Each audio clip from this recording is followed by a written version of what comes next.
Where your treasure is, there will your heart be also. God has given us unlimited treasures in His Word. Every time we open it, we can discover a new treasure or admire an old one. What will we find today? Here's Carla Early with Treasure Hunt in the Word.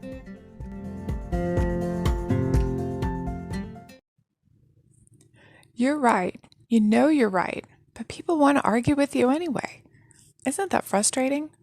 Of course, with most things nowadays, you can just whip out your cell phone and show proof, for either side of the issue, usually. And if you're a good debater, you can usually make your point. Well, I'm not a good debater, so sometimes I just drop the subject as quick as I can. But you can't just agree to disagree on some things. In Acts 15, after Paul and Barnabas had been at their home-based church in Antioch for about a year, a group of Jewish Christians from Judea showed up, teaching that Gentile Christians had to first become Jews before they could be saved. Now, becoming a Jew meant a lot of things, following the law and the traditions of the Jews for one thing, but the main requirement, as they saw it, was to be circumcised. God gave Abraham circumcision as a sign of their covenant. All the males of his household were to be circumcised. This is a Jewish distinctive to this day.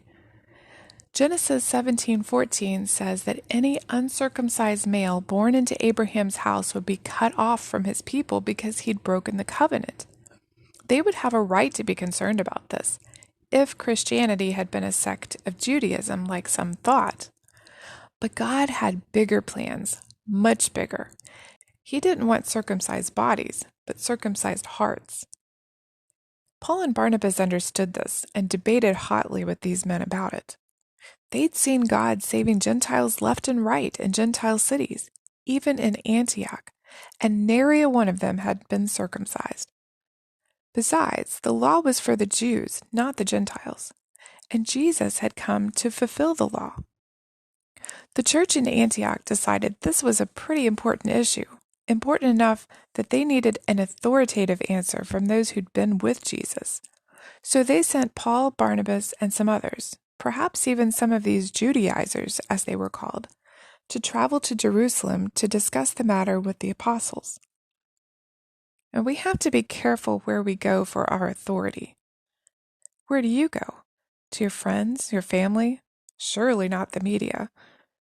Everything, yes, even what your pastor or Sunday school teacher says, should be double-checked in comparison with the Bible. That's God's final authority right there. Of course, Paul and Barnabas didn't have the New Testament yet, so they did the next best thing. On their way up to Jerusalem, the group likely passed through many towns the Judaizers had visited before they arrived in Antioch. Paul and Barnabas specifically told them all about what God had done on their mission trip. No slideshow or PowerPoint presentation, but they told of Gentiles being saved. This caused a lot of joy along the way. Upon their arrival in Jerusalem, they did the same thing. That's when the dispute began again, this time with the Pharisee Christians. These guys were historically zealous for the law, every jot and tittle. But remember, Paul at one time was a Pharisee, so he understood their thinking. The Pharisee Christians were still convinced that their works, following the law, was how they were to be saved. Do you know some Pharisee Christians today? Some denominations believe a person must be baptized to become a Christian. This is much the same as those who believe circumcision was a prerequisite. But you can find Pharisee Christians in any denomination. They're always busy, doing things for the Lord. The thing is, they aren't working because they love the Lord. They're doing it because they think they have to. And they look down on anyone who is, in their opinion, not doing enough, or on those who do things differently outside of their little box.